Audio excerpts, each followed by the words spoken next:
otro día, lamentablemente, bueno, se cruzan otras actividades y es un verdadero problema. Sobre todo cuando son actividades que no estaban programadas, pero bueno, de modo, así nomás la vida, ¿qué se puede hacer? La vida te da sorpresas y los caminos de la vida no son como yo creía, pero bueno, ya, así nomás la vida.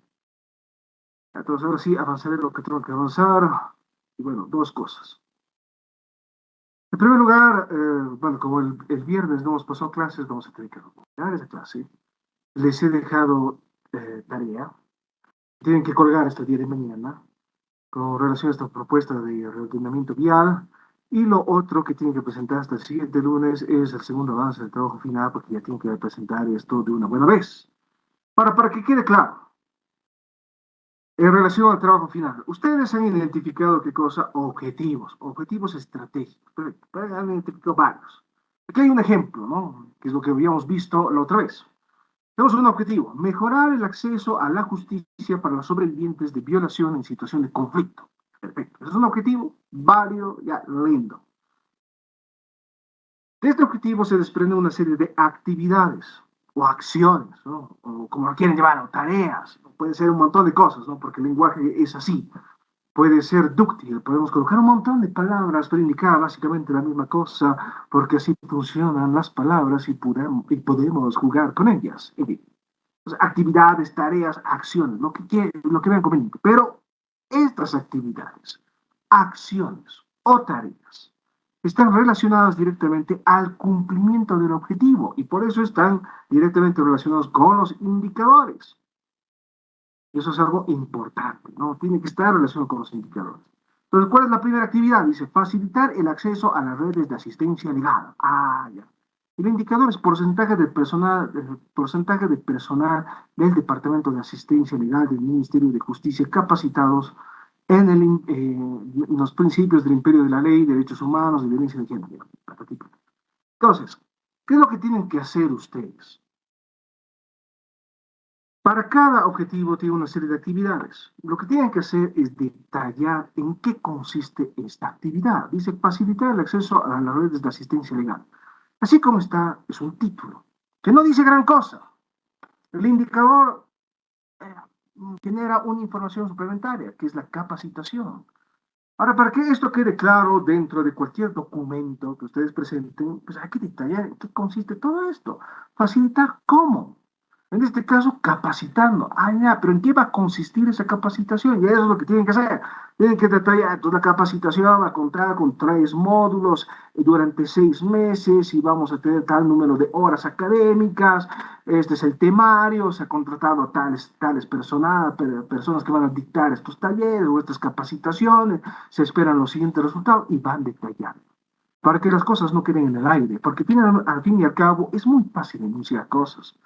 Sí, vamos a solucionar el problema de la violencia de género. Sí, lo vamos a solucionar. ¿Cuándo? Mañana. Ah, qué bien. ¿Cómo? Ah, es más complicado. ¿Cómo hacemos para solucionar todas estas vainas?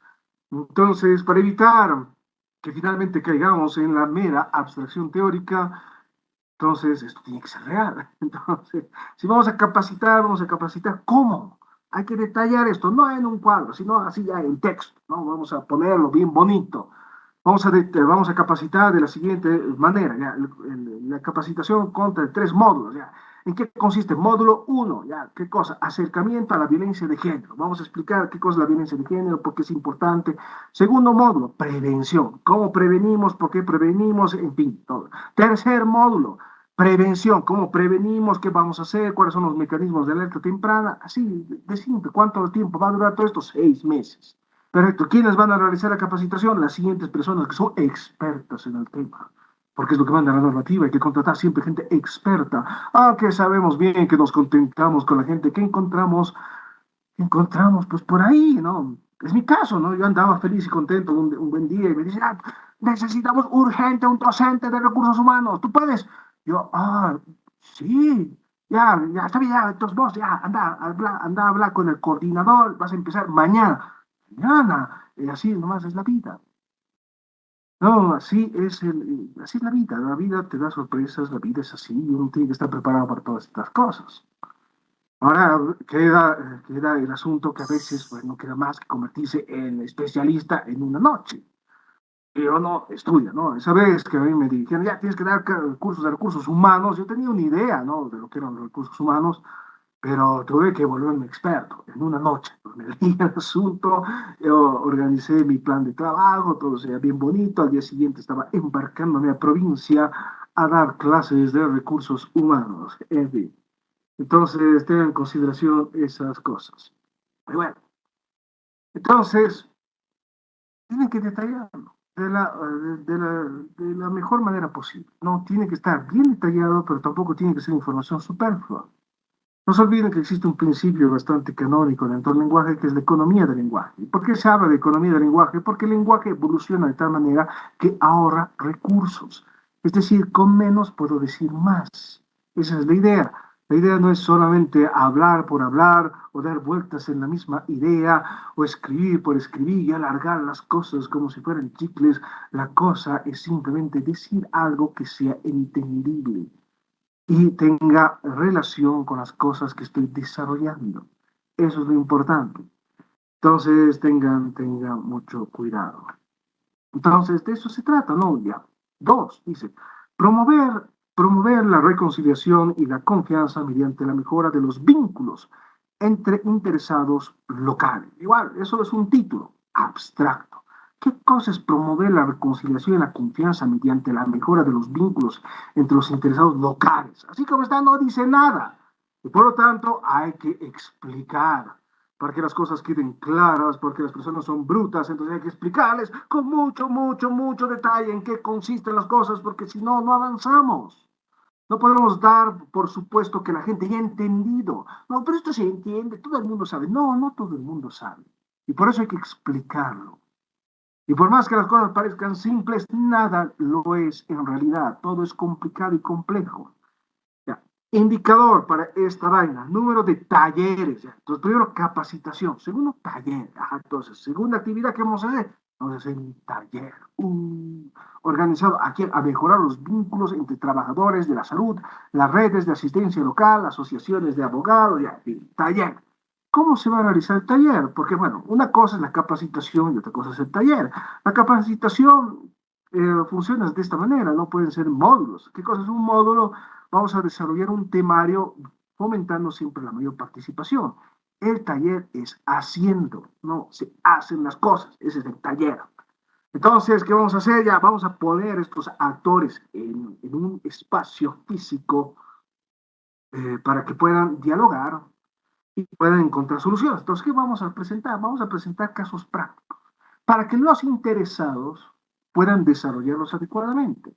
Caso práctico uno, ¿no? La señorita de 16 años, lamentablemente víctima de violación, estuvo 6 meses en el hospital, tardó un cierto tiempo en recuperarse, todavía tiene problemas de motricidad, en fin, tiene una serie de problemas. ¿Qué hacemos en este caso? ¿No? Tratar con estas cosas es duro, es durísimo, no es fácil, porque estamos hablando no solamente de cosas abstractas, estamos hablando de cosas que son reales y del daño y el sufrimiento de una persona en particular. Eso es grave. Entonces hay que tomar con mucha seriedad el asunto y efectivamente tenemos que tener la suficiente distancia como para no involucrarnos tanto en el caso para que esto no nos afecte.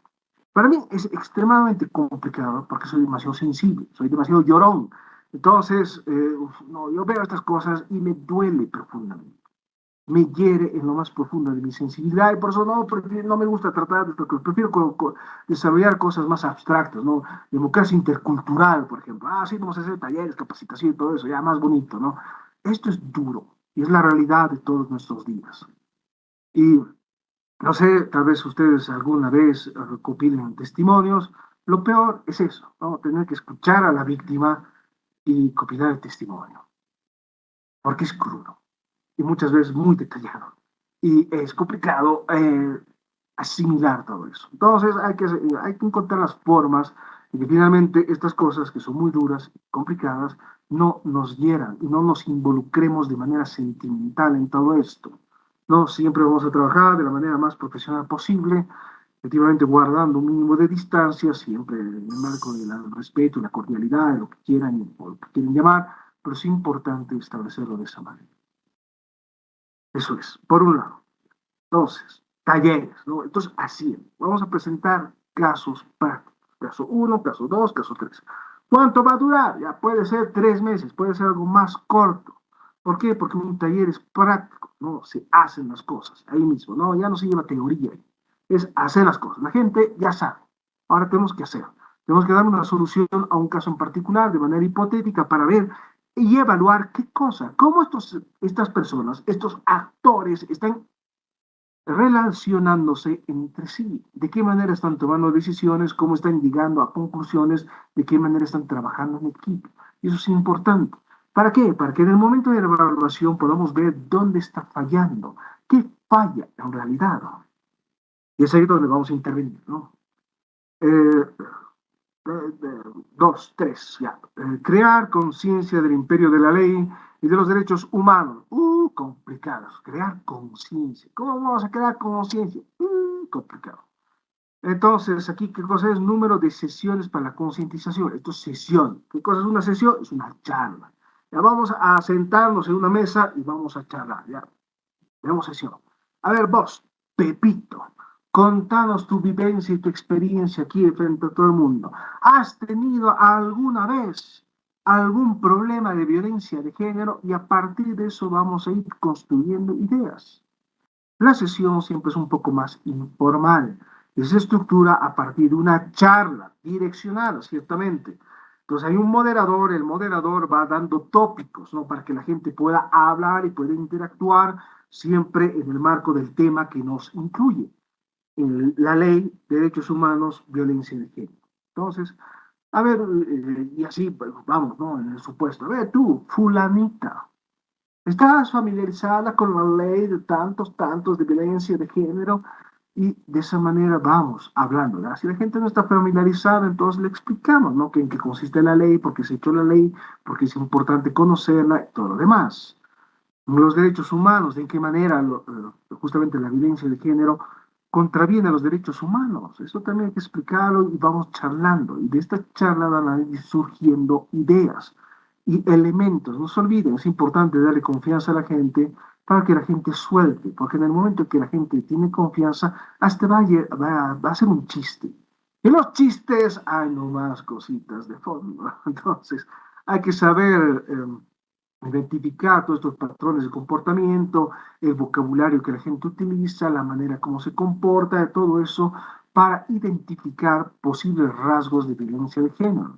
Y para eso tengo que tener bien categorizado qué cosa es la violencia de género, porque de lo contrario no sirve de nada. Adecuar la ley consuetudinaria a los estándares nacionales. Aumento del porcentaje de casos de violencia de género denunciados, registrados y resueltos por las fuerzas policiales y autoridades judiciales. Entonces, aquí en este caso hay que hacer seguimiento.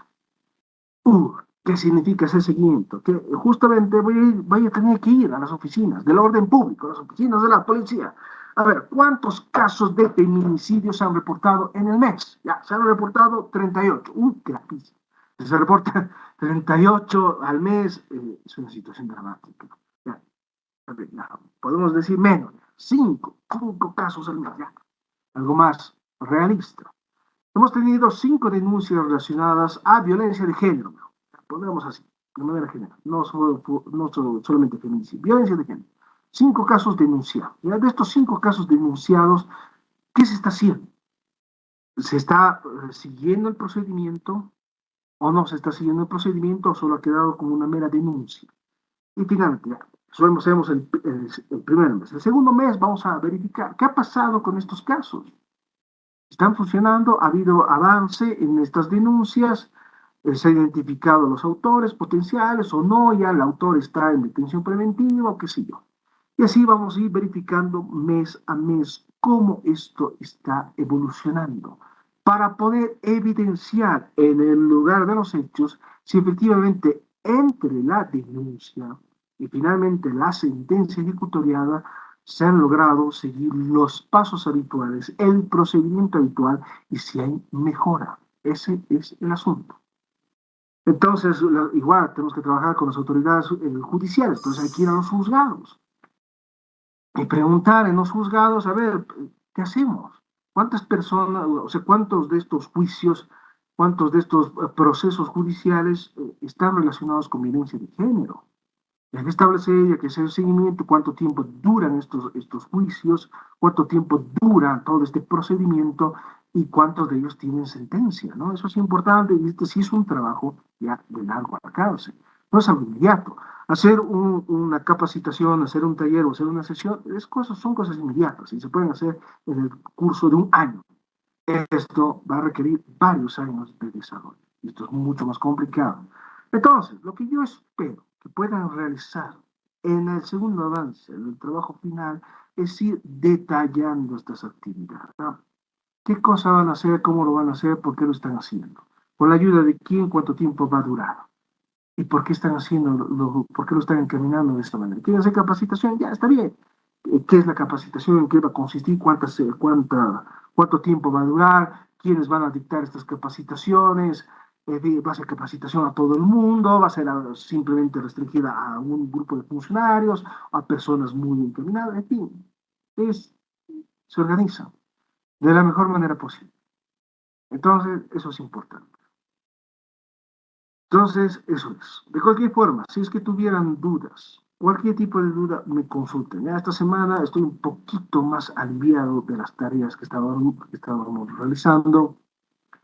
No se olviden que estamos en un proceso electoral en estos momentos, porque bueno, la carrera tiene que elegir un director. La licenciada Marisol se está volviendo a postular. Bueno, se va a presentar su candidatura el siguiente martes y las elecciones son, bueno, el 22. El 18 es la presentación de los candidatos y la elección es el 22.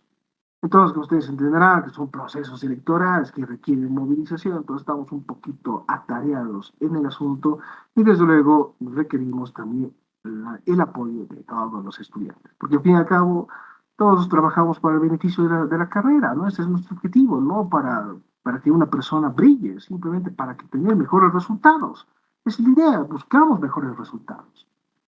Entonces tenemos que trabajar y tenemos que mostrarnos unidos siempre, ¿no? Porque es lo que nos ha caracterizado como carrera, más que cualquier otra carrera. Yo sé, he visto otras carreras, trabajado en otras carreras y sé que el nivel de desunión, de enemistad es muy, muy elevado. Nosotros estamos unidos, es el gran mérito de la licenciada Pérez, realmente nos ha logrado ha consolidado un fuerte equipo de trabajo donde siempre ha reinado el respeto, la camaradería y realmente nos sentimos bien trabajando juntos y podemos hacer actividades y nos llevamos todos bien, así, lindo. No, realmente es un espacio agradable de trabajo, no lo voy a negar, cosa que no siempre se da en otras carreras o en otros espacios laborales. Yo estoy feliz de trabajar aquí, siempre voy a estar agradecido con la carrera de Administración de Empresas por haberme abierto las puertas a hacer algo que a mí me gusta, algo que a mí me apasiona, que es la docencia. Para desde luego la modalidad virtual, pues no los veo, entonces ya me he acostumbrado al asunto, lo veo como un programa de radio, así como un tipo podcast, que me importa, y ni modo. De aquí hablo, hago mis gestos medio raros, pero ya, ni modo, así nomás la vida, ¿qué puedo hacer? No les puedo obligar a prender las cámaras, no estoy aquí para estarlos vigilando. A ver, ¿qué estás haciendo? ¿Estás prestando atención? A ver, arreglate el uniforme. No, no, eso ya, ni modo. Cada quien sabe lo que hace, cada quien es libre de atender o no atender, ya verán ustedes. Finalmente son grandes, organícense como vean conveniente, a mí me importa un reverendo pepino. Pero si tienen cualquier tipo de duda, me consultan, siempre les voy a responder, siempre. Entonces no se olviden, ¿no? Siempre he sido una persona bastante flexible, entonces, bueno, no es que sea así el tipo más inaccesible del mundo, ¿no? O los trato mal. Entonces, cualquier duda que tenga, me consulta. No puedo hacer esto, no entiendo. Entonces me dice, entonces lo vamos a ver con mayor detalle. No tengo ningún problema en el asunto. Lo otro es que, bueno, ustedes tienen que coordinar entre ustedes y me tienen que generar una propuesta de qué vamos a hacer para recuperar la clase.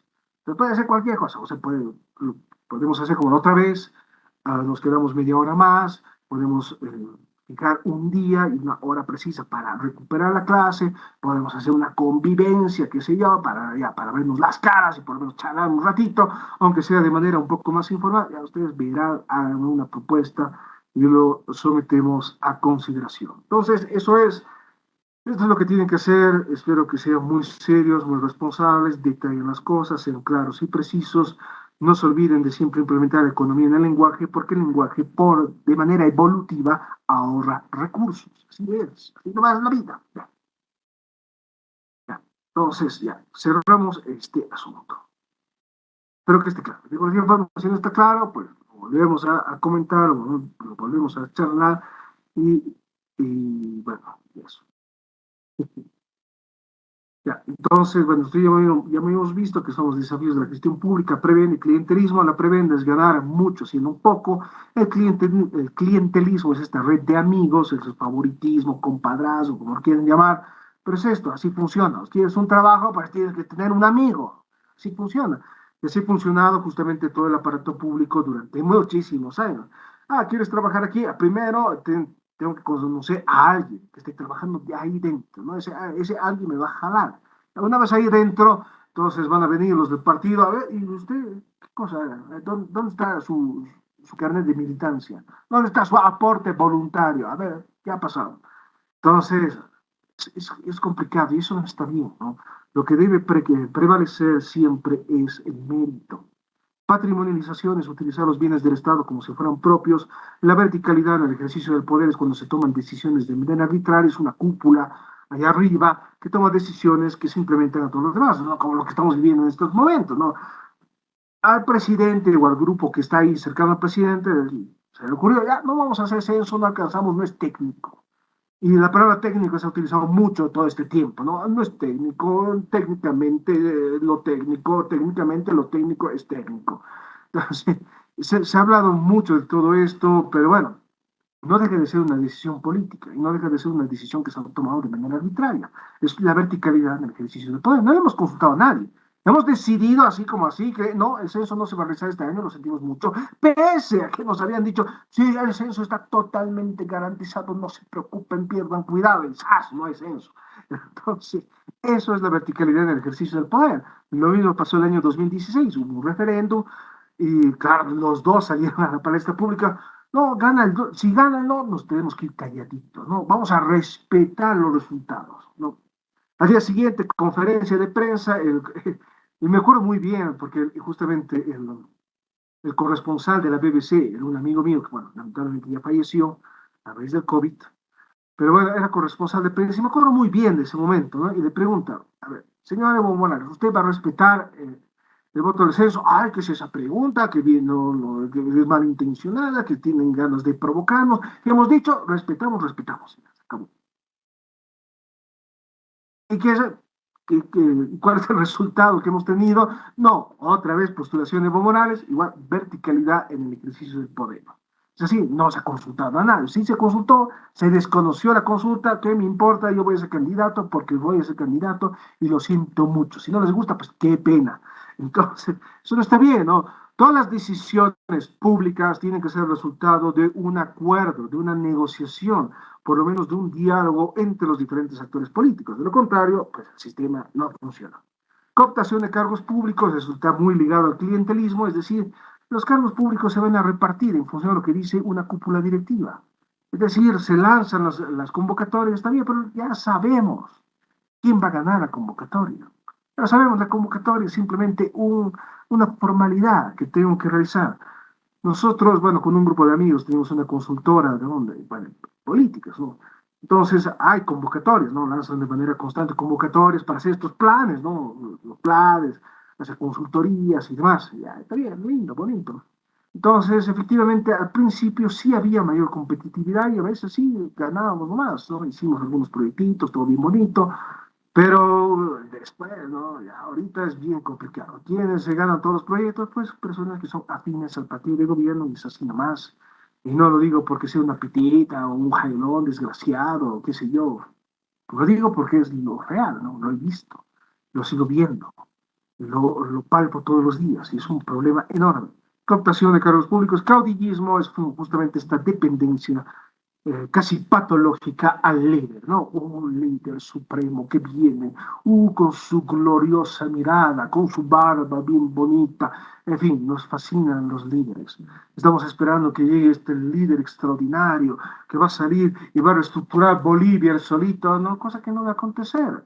El sistema político se construye con todos trabajando. con nosotros como ciudadanos. La base del sistema político es la ciudadanía. Pero financiamiento, entonces. ¿Financiamiento de qué? De los servicios públicos. Entonces existen tres grandes modalidades de cómo vamos a financiar todas estas vainas, porque al fin y al cabo no se olviden que esto es extremadamente caro.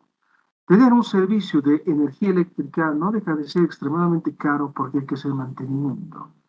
Y la estructura que sostiene que tengamos energía eléctrica y que tengamos una corriente, un flujo de corriente que sea relativamente estable, es pues una tecnología que no deja de ser costosa y tenemos que generar mantenimiento de estas plantas de energía.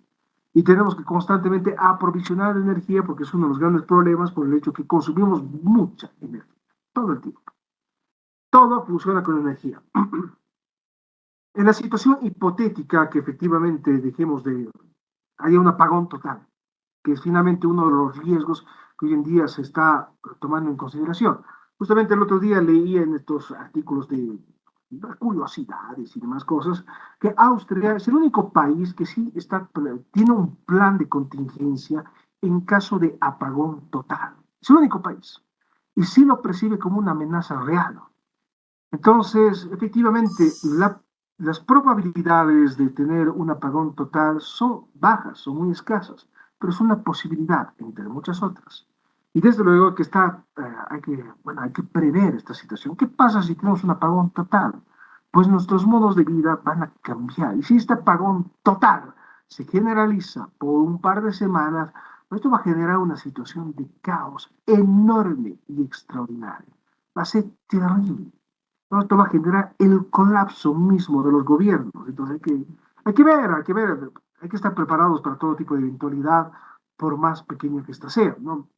El ejemplo más canónico es el comienzo de esta película, ¿no? Bueno, hace poco salió esta nueva trilogía del planeta de los simios, bueno, hace algún tiempo atrás, y la segunda entrega, que no me acuerdo cómo se llama, pues comienza de esa manera, ¿no? Muestra cómo el virus se va expandiendo y cómo se van apagando, ¿no? Las actividades humanas, porque los gobiernos están colapsando.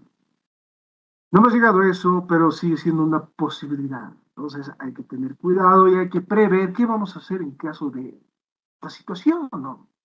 Todo se prevé, ¿no? ¿Qué pasa en caso de ataque terrorista, contaminación del agua, apagón total, pandemias, ¿no? Ahora el tema de las pandemias ha cobrado mayor relevancia porque hemos vivido eso, la pandemia. Que nos ha golpeado duro, nos ha golpeado duro a todos. Entonces hay que ver, y todo esto cuesta caro. Entonces, ¿qué pasa si efectivamente hay un apagón? Tenemos que tener un plan de contingencia, porque cada vez consumimos más y más energía y la situación es francamente insostenible. Entonces, nos gusta o no, vamos a tener que reestructurar y readecuarnos para poder consumir menos energía. Y esto requiere, ¿qué cosa? La participación de todos nosotros. Y que todos nosotros tengamos la conciencia de que es necesario ahorrar energía. En fin, todo esto es caro y necesitamos financiarlo. Entonces, por eso existen tres grandes fuentes de financiamiento: recursos propios, inversión privada y préstamos.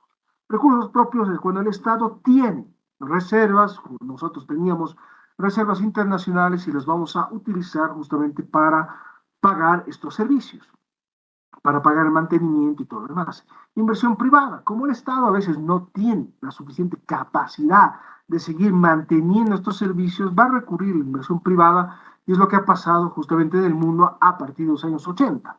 Privatización de los servicios públicos, ¿no? En todo el mundo.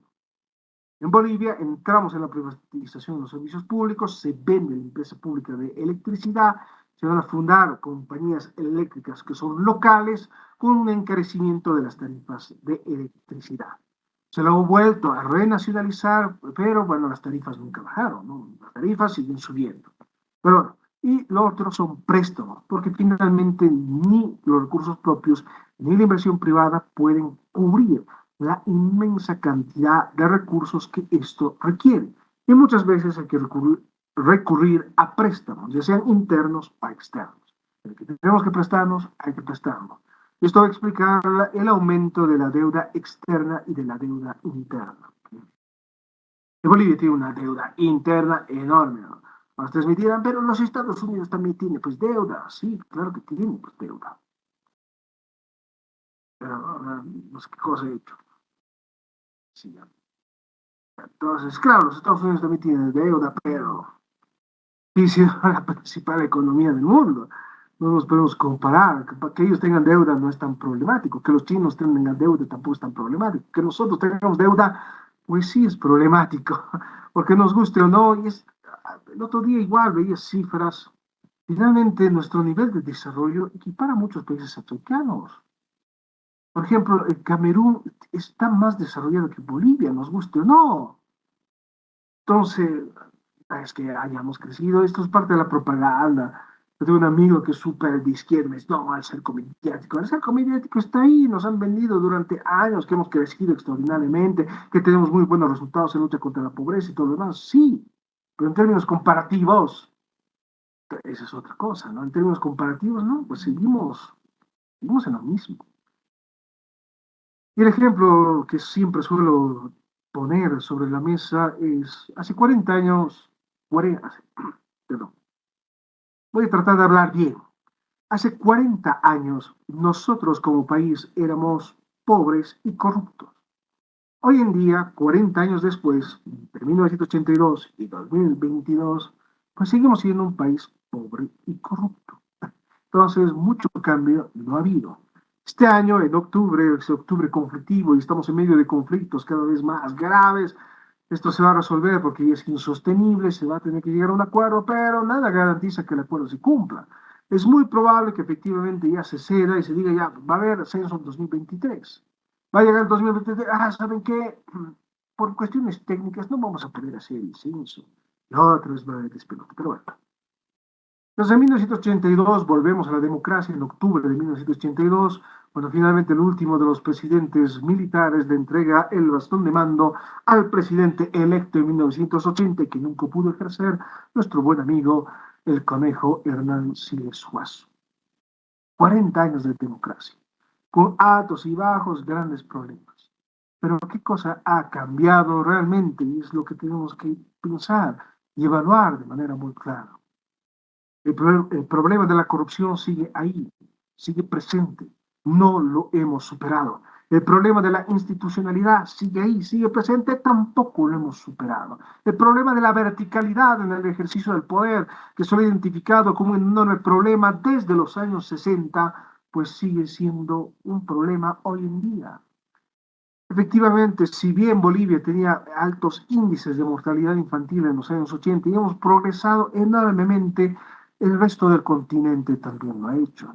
Si Bolivia era un país extremadamente pobre en los años 50, hoy en día es un país de ingresos medios, desde luego que sí, pero sigue en la cola de América Latina, inclusive rebasado por algunos países que también tienen problemas que son muchos más chiquitos, como el caso de El Salvador. Salvador tiene enormes problemas, pero es un país, por lo menos en términos económicos, más próspero que Bolivia. Entonces, hay que tomar siempre en perspectiva. No es así nomás el asunto. Pero bueno, préstamos es lo que más se utiliza porque necesitamos sacar dinero y tenemos que seguir financiando los servicios públicos, tomando en consideración que los servicios públicos están directamente relacionados también con los derechos humanos. Hay que garantizar una vida digna, hay que garantizar índices de desarrollo, hay que garantizar justamente con mejores condiciones de vida.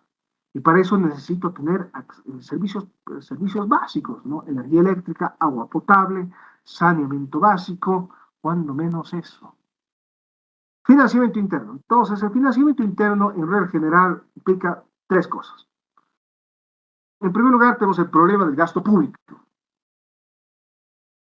En Bolivia se lo ha podido demostrar de manera muy clara, es el informe del BID que salió el año 2019, junto antes de todo el bochinche. A principios del año 2019 salió un informe del BID, y bueno, ustedes pueden consultar la página del BID, tiene muy buenas publicaciones, es una mina de oro para quien quiera buscar información, ahí hay información. Y no se olviden que el BID generalmente genera sus estadísticas a partir de la información oficial que generan los estados. Entonces no debería haber mucha diferencia entre los datos del BID y los datos que maneja el propio INE. No debería haber. Pero bueno, el informe del BID del 2019, a principios del 2019, establece que Bolivia tiene el gasto público más elevado en América Latina. Y esto se ha incrementado enormemente. ¿Por qué? Porque Bolivia gasta más de lo que percibe. Entonces, es un enorme, enorme, enorme problema. Sobre todo porque este modelo es insostenible. Y lo venimos repitiendo ciertamente desde hace ya algún tiempo, ya no sé, 8 años que venimos repitiendo, o más, ¿no? 9 años ya quizás, que venimos repitiendo, no, el modelo es insostenible, se va a quedar en cualquier momento y sigue, ¿no? El modelo. Entonces, ahí está, pues, ¿dónde está su profecía, economistas de pacotilla? Pero efectivamente no se ha caído del todo la economía boliviana, pero tenemos pues cosas detrás, ¿no? De la economía informal, el narcotráfico, trata de tráfico de personas que generan, o sea, alimentan de dinero, ¿no? Hay circulante, entonces son antitativas de economía.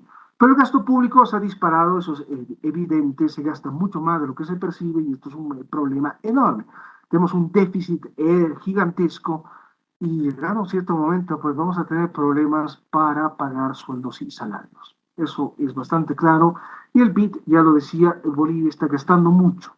Recomendación, que también son las recomendaciones del Fondo Monetario Internacional, hay que reducir el gasto público, porque el Estado tiene que fijar áreas prioritarias de desarrollo y por lo tanto no queda más que hacer ajustes. Y hacer ajustes en esta terminología económica significa simplemente despedir personal. No queda más, el Estado gasta mucho, ¿dónde? Principalmente en sueldos y salarios. Y por lo tanto hay que reducir la cantidad de personas que trabajan dentro del Estado. No queda más. Hay que liquidar las empresas públicas que son deficitarias, ¿no? La planta de urea, que nunca funcionó muy bien, la planta fundidora de Pinto, que nunca ha funcionado, la planta procesadora de cítricos en Carnavi, que tampoco nunca ha funcionado, en fin, hay un montón de cosas, ¿no? La represa de Carachipampa, que tampoco ha funcionado muy bien, en fin, todo eso son, bueno, están los Papel Bol, la empresa boliviana de alimentos, Lácteos Bol, Estaquipus, todas esas empresas que siguen funcionando, y bueno, no tienen muy buenos resultados, no queda más que justamente liquidarlas, porque estas empresas generan gasto, no queda más.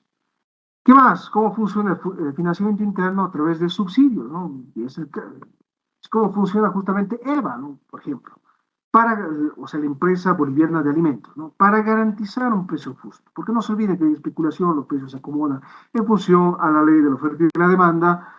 El Estado creó esta empresa, EVA. ¿Para qué? Para regular los precios de los alimentos en un momento en el cual los panificadores estaban amenazando con incrementar el precio de la unidad del pan de batalla. Perfecto.